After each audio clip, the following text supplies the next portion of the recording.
Hello and welcome to my Q&A to celebrate 500 subscribers. I'm so excited and I'm so thankful. Thank you to each and every one of you who have subscribed to my channel, commented, and just made this a welcoming community. So today I'm going to answer some questions that I received. I put out a call on both YouTube and Instagram to ask people to ask me questions in order to do a Q&A for my 500 subscriber celebration. So I'll do a quick intro and I'll be right back and we'll go straight into the questions.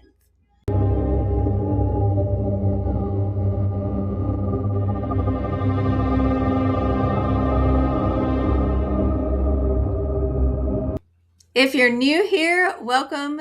If you are a returning subscriber, welcome back. My name is Jen, and this is Horror Literati, where I read, discuss, and analyze horror through a literary lens and make the world of academia engaging and accessible for fellow horror readers.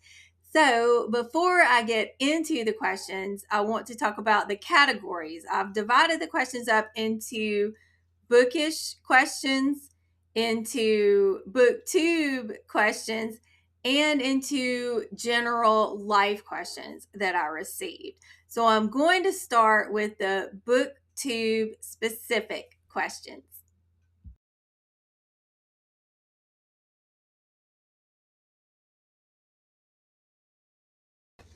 Before I get into the actual questions portion of the video, I need to let you know I apologize for the noise and the poor lighting. We are in the middle of a thunderstorm. It is the stormy season of the year where I live, so I apologize for that. I also want to say you'll probably hear my daughter in the background. So just bear with me on that. And now, with all that out of the way, I will get to the booktube questions. So Andrew asks, what made you decide to start a booktube channel? And Andrew asked his question on YouTube. So I started my YouTube or booktube channel in January of 2024 after graduating with my master's in English in December of 2023. I wanted to keep on talking about books. I wanted to continue analyzing the books that I read, and I wanted to keep up a community. I enjoyed that peer-to-peer portion of grad school where I got to talk about the books with other people and I got to read other people's essays, and I wanted to keep that community going strong. And so I decided booktube would be a great place to do that. And I'm really glad that I did. Despite the frustrations that come with being on booktube, I have mostly found joy in it. And that is because of subscribers and other booktubers and just building this community of people who read and then want to engage with what they read and share it with others. So the second question that I received about booktube specifically comes from Leslie, and she asked the question on YouTube. She asked, if you could pick one book that perfectly embodies the vibe and mission of your channel, which one is it? This was so hard for me because there are so many books that I feel embody what I do on this channel. So I decided to go a little tongue in cheek with what I did pick. So I picked House of Leaves by Mark Z. Danielewski. I led a group read for this in November of 2024. And when I say I fell into the labyrinth that this book is constructed of, I did. And I overanalyzed. I got all in my head about stuff. I obviously, right, I tabbed everything. I had my little sticky notes with, extra little notes out here, highlighting. So I feel like this book specifically, especially with all these tabs, it really embodies what I do on this channel, which is to read and analyze literature, specifically horror and gothic literature. So this encapsulates what I do, but that doesn't say, I don't mean to say there that you have to like House of Leaves to like my channel. I know it's very divisive. I happen to love it. But again, you don't have to love House of Leaves to be here. Now we're going to move on to some general life questions.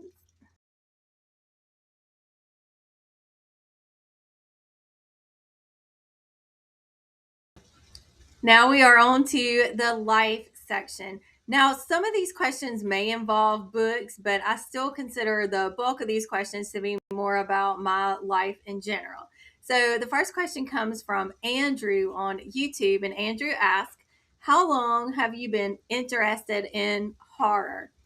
Really from when I was a very young child. I started off watching Scooby Doo, like the OG Scooby Doo, where you would have the monster or the ghost, and Scooby and Shaggy, especially, they would be the most scared out of the Mystery Inc. gang. But then when they get to the end of the episode, you would find out that it was actually a person that was pretending to be the ghost or the monster. In order to get money or something else that they wanted. But it still set up enough of a spooky vibe that I felt a little creeped out as a kid by it. And I liked that feeling. And then I also frequently checked out this book from the library, 13 Alabama Ghosts and Jeffrey by Catherine Tucker Wyndham. So you probably know, if you've been watching my channel for a while, that I do live in Alabama. And if you didn't know and you watched this video, I probably started talking and you also then knew that I am in Alabama. But this book is about local ghosts around the state, and it scared me as a kid, but I kept checking it back out of the library again. And then when I became an adult, I got my own copy. And then as a teen, I started getting into Stephen King books. And from then on, I never looked back, and I've been into horror. I also watched Nightmare on Elm Street when I was 10, right? I know that was too young, and it absolutely terrified me. But I still had that feeling like, oh my God, I'm so scared. I don't want to go to sleep tonight. I'm afraid Freddy's going to get me. But I kind of like that feeling too. So I kept on going with it, and here I am today. 13 Alabama Ghosts will make another appearance in this video, by the way. The second life question comes from Eleanor, and she asked me on YouTube, what was your main focus of study or your thesis, and how long did it take? So my main focus was feminist theory in the horror and gothic genres, and it took me 2.5 years to finish my master's in English, and I didn't go back and get it until I was in my upper 40s. So don't let anybody tell you that you're too old. If you have a dream, go for it. And I really enjoyed it. It was stressful, obviously. There was so much unexpected. Like, I knew that I would have to read quite a bit. I did not realize how many essays I was going to have to write even before I got to the point of writing my thesis. So trying to take care of my daughter who is disabled and go to grad school was overwhelming, but it's something that I'm proud of and something that I'm thankful that I went back and did, so I could have a YouTube channel and talk about it with you all. So the next question is also from Eleanor, and I got to get a sip of coffee before I answer this one. So Eleanor asked, does your spouse enjoy reading? And if so, do you have similar taste or different? No, my spouse, Tim, he does not enjoy reading. He will listen to audiobooks occasionally, I encouraged him to listen to one of my favorites, The Fisherman by John Langan, because I think he would like it too. I like it for the horror part. I think he would like it for the fisherman part because that's what he likes to do, hunt and fish. But he hasn't listened to it yet. But I will say, several years ago, it's been a long time, he and I read together The Metamorphosis by Franz Kafka. Because I told Tim, I said, it's a short story. You can get through it, and then we'll have a little book club for it. So when he got to the end of it, he came to me and he said, "That's it? This is how it ends?" I said, "Yeah, that's how it ends." In case you haven't read The Metamorphosis, I won't spoil it for you, but he's a good sport. He also watches horror movies with me, even though he is absolutely terrified, which is really funny to me because in person and like things in real life, he's not scared of that kind of stuff. But you put it up on the screen, especially if it's supernatural, and he is like watching like this, and he's not even pretending, he's like this. There are so many pictures that my kids took of us while Tim and I were on the couch watching a horror movie, and I'm just on the couch like I'm loving it, and he is like this, or like, it's really funny. So we are opposites in a lot of ways, but I guess that goes to the old cliche, opposites attract. So the next question comes from Kat on YouTube, and you can check out her channel at Kat's Novel Adventures. And Kat asked, "What got you interested in reading horror?"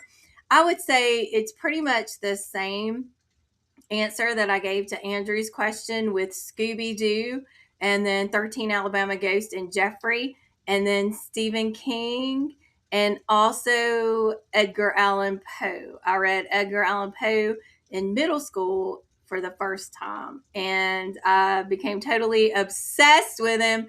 Not that can't tell, right? Who? Yeah.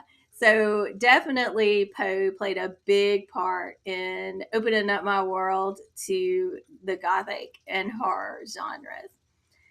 So my next question comes from Kathy on YouTube. She asked, "What would be your recommendation for someone who is just starting to read the horror genre?"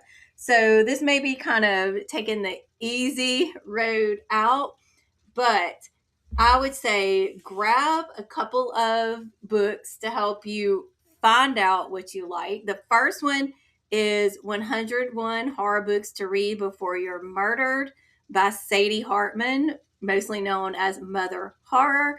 And her second book, Feral and Hysterical, Mother Horror's Ultimate Reading Guide to Dark and Disturbing Fiction by Women.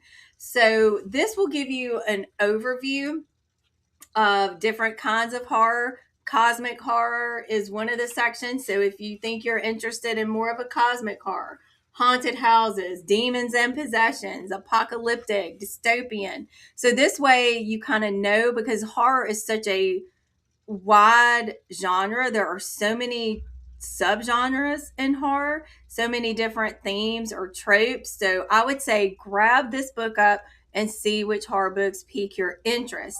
And then follow that up with a showcase on women authors. And in this book, Sadie does something different. She has vibes. So if you're vibing for certain things, then you would pick up certain books according to Sadie's recommendations. So the vibes include things like twisted haunted houses, the horror is so close, documentaries, cursed films, and found footage, echoes of Frankenstein. So there are so many different, vibes, feelings that you may have. And then this can guide you to what you want to pick up. But I would also say, if you are looking for a little bit, I'm looking for my coffee, speaking of looking for a little bit of a beginner, step into horror, then Cackle by Rachel Harrison is a book that I often recommend for those just getting into horror. So, my next question is from Adrian on YouTube. And Adrian asked, if you could have dinner with any 3 authors, living or dead, who would they be? This is always such a hard question for me, but I've got to go with the 3 I picked. First of all, obviously,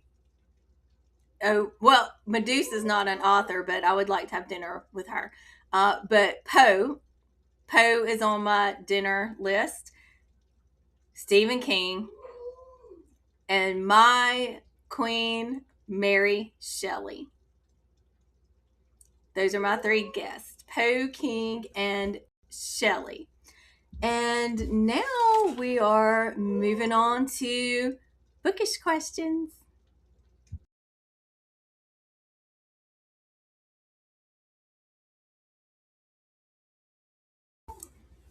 So the first bookish question comes from M on Instagram, and M asks, what book made a large impact on your outlook on life? It's not a horror book. It is The Outsiders by S.E. Hinton. I read The Outsiders in middle school, and truly it defined my whole personality for several months, maybe even years. So you have 2 different groups, the greasers and the socias. And a lot of you are probably familiar with the book or the movie, but I don't want to give spoilers away. I want to say, though, that how this book shaped my impact was teaching me that different social groups have different problems, that there's no reason for us to fight against each other, that having perspective or someone else's point of view should make a difference in how we treat them. It taught me about empathy. It taught me about loss. It taught me about grief and resilience. It taught me that just because one group of people has the fancy clothes and the nice cars, that doesn't mean that they don't have their own set of problems. It also taught me that a group that would be considered rougher and uncultured and not as good as other groups is all of those things. They are cultured in their own way. They are just as good as other groups. They don't deserve to be looked down on because they are in a different socioeconomic status.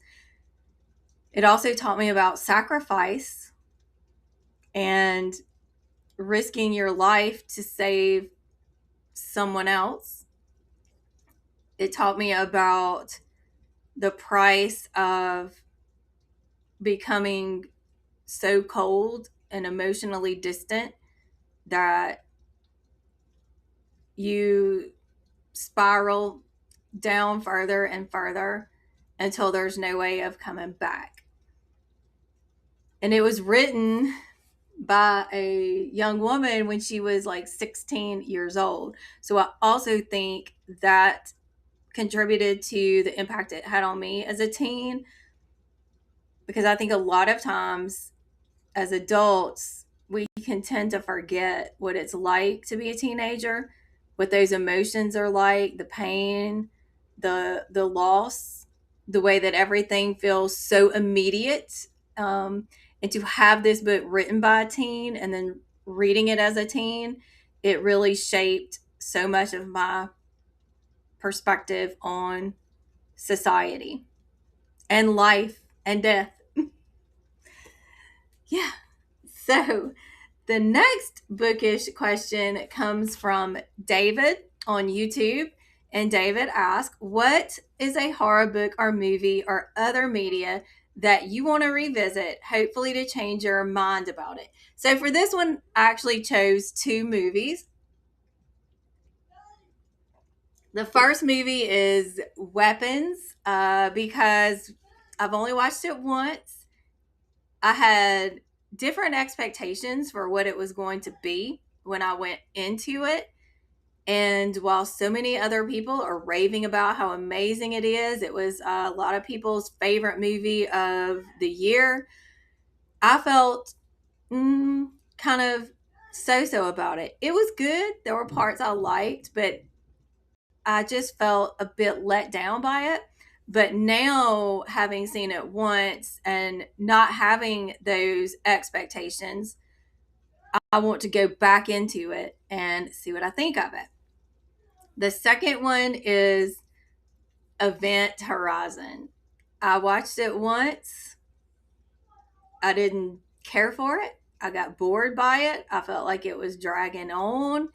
And a lot of people, again, sing the praises of Event Horizon.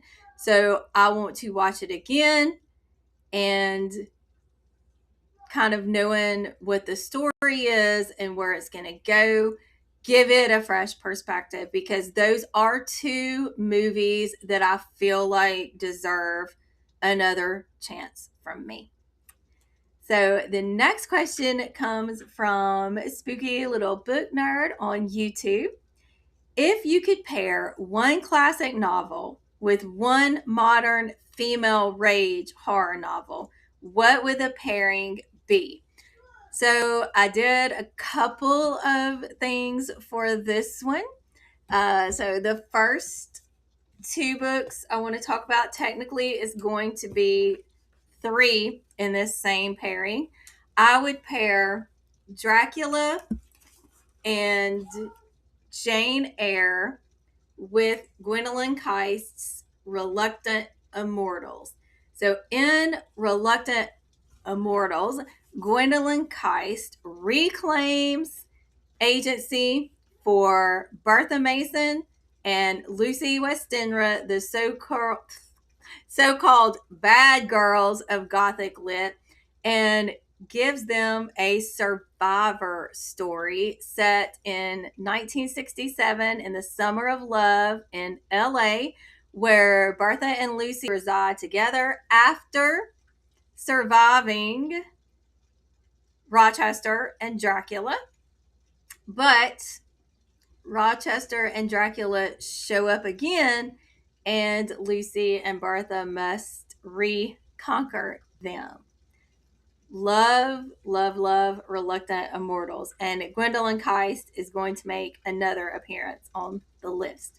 So I'm going to do one more pairing. And I'm upset because I can't find the classic book for this pairing. And I know I own it. And I've looked everywhere for it. And I cannot find it. And I don't think I loaned it to anyone. But anyway, that pairing is Carmilla by Sheridan Le Fanu and Hungerstone by Kat Dunn. If you were longing for more sapphic romance for Carmilla and Laura, then pick up Hungerstone and you'll get exactly what you asked for and so much more. There is passion, there is revenge. Absolutely. Hungerstone is beautiful. Beautiful. Read it if you haven't. So another sip of coffee. And the next bookish question is from AV Club on YouTube. What was a favorite book as a child that you feel molded the kind of books you love as an adult? This one again is 13 Alabama Ghost and Jeffrey.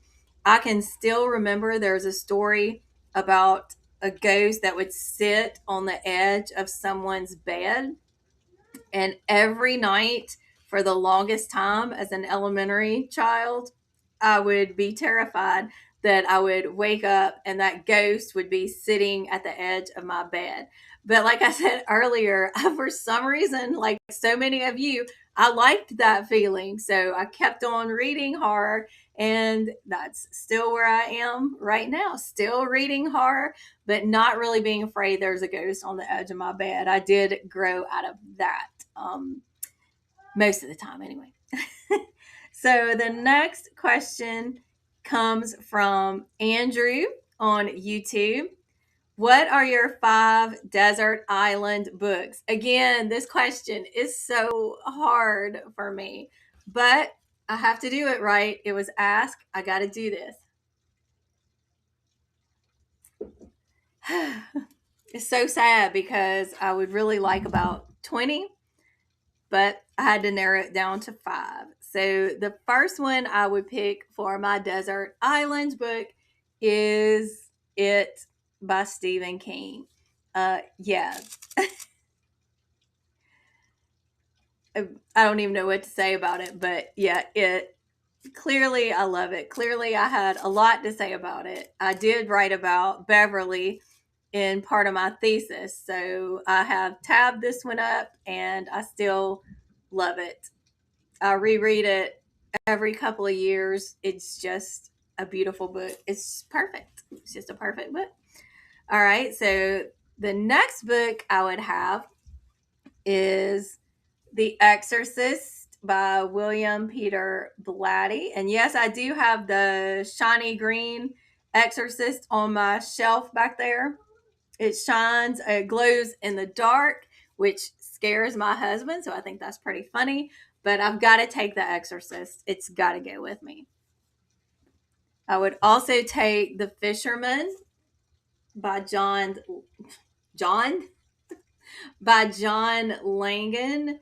Grief horror, folk horror, cosmic horror within a beautifully, devastatingly tragic story. It's amazing. I love it so much. The next book I would take with me would be The Haunting of Velkwood by Gwendolyn Keist. It's about a neighborhood that's haunted. It's about an entire neighborhood that gets put under a veil and no one can get out or in. Only people who can go back in are main character Talitha and her 2 friends, Brett and Grace, because they manage just in time to escape the neighborhood the night the veil came down. It's an amazing book. And then finally, for my desert island book, last one, The Complete Tales and Poems of Edgar Allan Poe, because of course, I'm trying to set it down carefully so it doesn't knock my other books down. All right, here we go. The next bookish question is from Bookish Drummer on YouTube. What are some underrated and overrated horror books? I have a couple of overrated, but I do have more underrated. I kind of hate to talk about books I feel are overrated, but I'm going to do it. So the first one is Incidents Around the House by Josh Mallerman. I didn't like it. I didn't care about it. I read it and I probably should have DNF'd it, but other people were talking it up so much that I wanted to go ahead and finish it so I could see, am I missing something? If I stop now, am I missing what's so fantastic about it? And I just I didn't care for it. If I had to hear the word dado or read the word dado one more time, I wanted to gouge my eyes out. I just didn't like it. And the other book I feel is overrated. This is such an unpopular opinion, but it is Mary by Nat Cassidy. What the hell was that? I don't understand why people say it's feminine rage, and it's just, I don't understand. He said it was like, what if Carrie, like the Carrie, Stephen King's Carrie, what if she didn't die? And then she grew up and went through menopause. As a postmenopausal woman, I just did not see myself at all in Mary. And I know this next thing I'm going to say is going to be super unpopular. I'm not saying that people, that men can't write stories about women. I love Stephen King, so I'd be very hypocritical if I said that. But something did hit me wrong, that a man wrote a story that was so off the rails, but it was about menopause. It just didn't sit right with me. So if I lose some subscribers here, I guess I do. It's okay to disagree, though, y'all. It's okay. And there was, let's see. No, that was the only ones I was going to say are overrated. And now I'm going to get to go to something a lot more fun for me to talk about, and that is underrated horror books. So the first one I want to talk about is Full Immersion by Gemma Amore. And I feel like enough people don't read Gemma Amore in general, but I haven't heard enough people talk about Full Immersion. So this particular novel opens up with Magpie, who sees her own dead body. And obviously, everything is not what it seems. Magpie deals with severe depression. She's in a very new kind of experimental treatment to help her with her depression. And maybe things are not as hypothetical as they seem. That's all I can really say about it. But definitely check your content and trigger warnings. I myself am diagnosed with major depressive disorder, and I do also deal with suicidal ideation. And this book made me feel seen. I cried actually just at Gemma Amore's introduction before I even started reading the book. So I really feel like this needs to get out there and get in more people's hands. So the next book I want to talk about that I feel is underrated is To Be Devoured by Sarah Tantlinger. This is about a woman who is obsessed with vultures and with devour. I have such a hard time saying that word. And with devouring,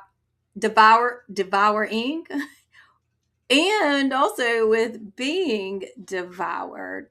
There's a sapphic romance. There's some dark and twisted parts, but it is so beautiful. I describe it as beautifully brutal and grotesque. Can I talk? Let's just say gorgeously grotesque. There we go. Beautifully brutal and gorgeously grotesque. And it's super short. The next book I want to talk about, I feel is underrated, is The Between by Tananarive Due. So many people, and rightfully so many people talk about The Reformatory, which I agree, that is an absolute masterpiece. It belongs on every American lit course syllabus across the board. But her debut novel, The Between, is brilliant. It is about Hilton. He was drowning when he was a young child, and his grandmother saved him from drowning, but in doing so, she drowned. And that's not a spoiler. It opens up with that. So you already know that going in. And Hilton has struggled for the rest of his life, feeling like he was the one who should have died, and feeling like he is in a liminal space between the living and the dead.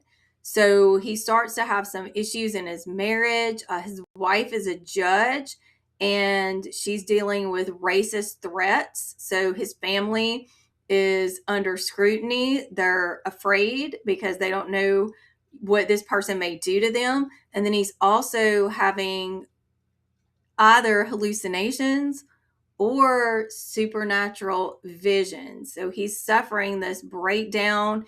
He thinks something has happened, but it hasn't happened. You have overlapping timelines, and it is so well constructed and just especially for a debut novel. So I also want more people to read Tananarive Dew's The Between. And finally, I want to mention The Red Tree by Caitlin R. Kiernan. This is a botanical horror story.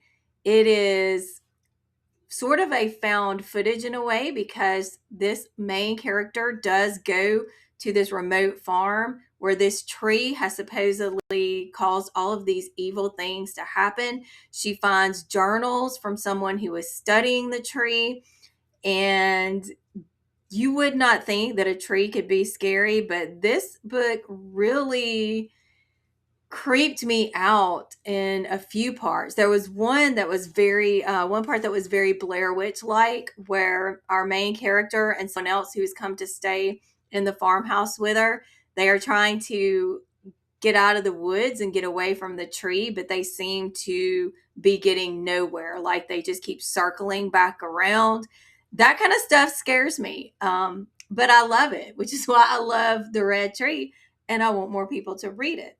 Now, I know there was one more question that I had because I know what my answer was, and now I cannot find the question. I know it's here. Here it is. Found it. There we go. This comes from Nana Reader on YouTube, and I just love this question.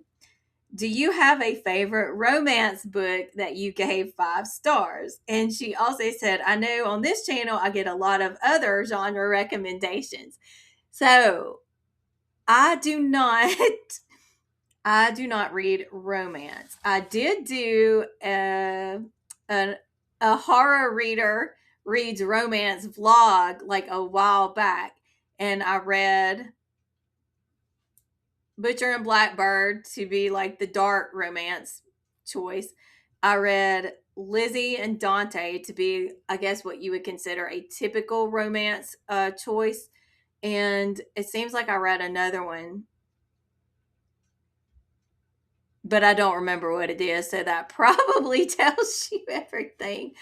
But I do have a romance book, and this is A House at the Bottom of a Lake by Josh Mallerman, who was on this list earlier for a book I find overrated. But now Josh Mallerman is on the list for a book that I absolutely adored. Even though Josh Mallerman is a horror author, and this book has eerie elements because it is about 2 teenagers. Sam, I think is his name. Sam, and Amelia might be her name. But they have their first date, and it's a very unique date. They decide to take a picnic, get in a canoe, and go out to a lake. While doing that, they happen upon this small passage that leads them to this hidden lake. But in that lake, they find the roof line of a house. So there literally is a house at the bottom of the lake. And so they go and they explore this house at the bottom of the lake, which that's creepy, the idea of a house being there in the bottom of the lake. But as they go through the house and then they go through their lives, it is much more about young love, about the fiery passion that burns bright. And then real life comes in, and you don't quite feel those same feelings, and you grow up and things change. It was beautiful. It was such a beautiful book, and I do consider it more of a romance. Now, I know classic romance, the definition is the couple ends up together, so I can't say for sure that that's what happens, but I can't also say, I'm not going to say that it doesn't, because I want you to read it and see. But to me, that is the closest book I could pick that would be a favorite romance.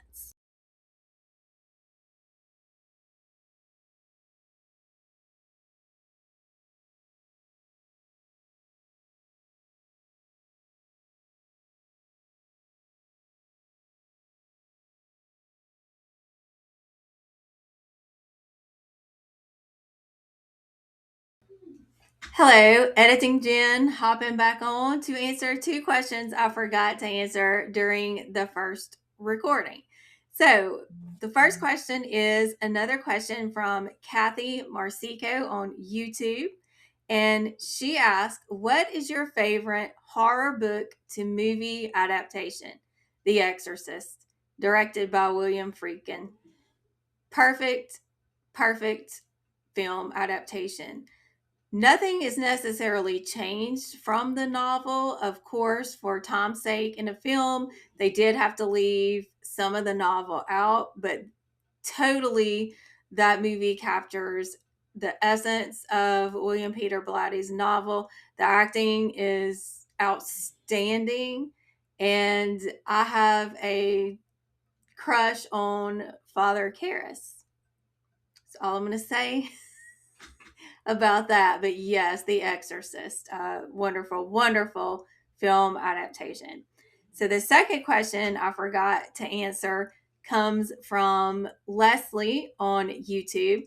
And her question is, do you have a guilty pleasure horror book that doesn't fit your literary channel style at all, but you secretly love it anyway?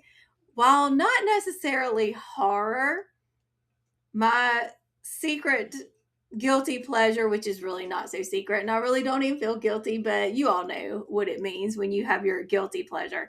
For me, it is the Twilight series. I know there are problematic things throughout the novels, but I still I still love it. Sparkly vampires, yeah, it's a little bit ridiculous.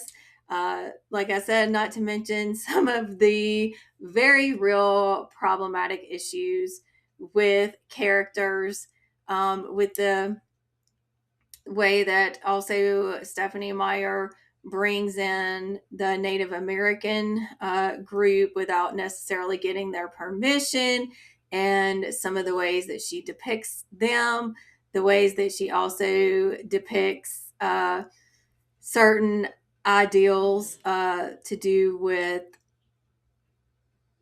morality and ethics. But I am just a total sucker for the Twilight series. What can I say? So that is my guilty, but not so guilty, secret, but not so secret pleasure. And absolutely, Twilight does not fit my literary style on this channel at all. So that now wraps up my questions video. I hope I didn't leave any questions out. If I did, I'm so sorry. I did not mean to neglect your question. But when I filmed this video, it was storming. You have seen all the glitching that my camera did, which I apologize for. And I just tried to turn it into a joke because I just did not have the time nor energy to refilm this whole thing. So, thank you again for subscribing. Thank you for your questions. If you wanted to ask a question and you didn't get it in, then please ask it down in the comment section and I will answer it. Thank you so, so very much for watching. Thank you for getting me to 500 subscribers.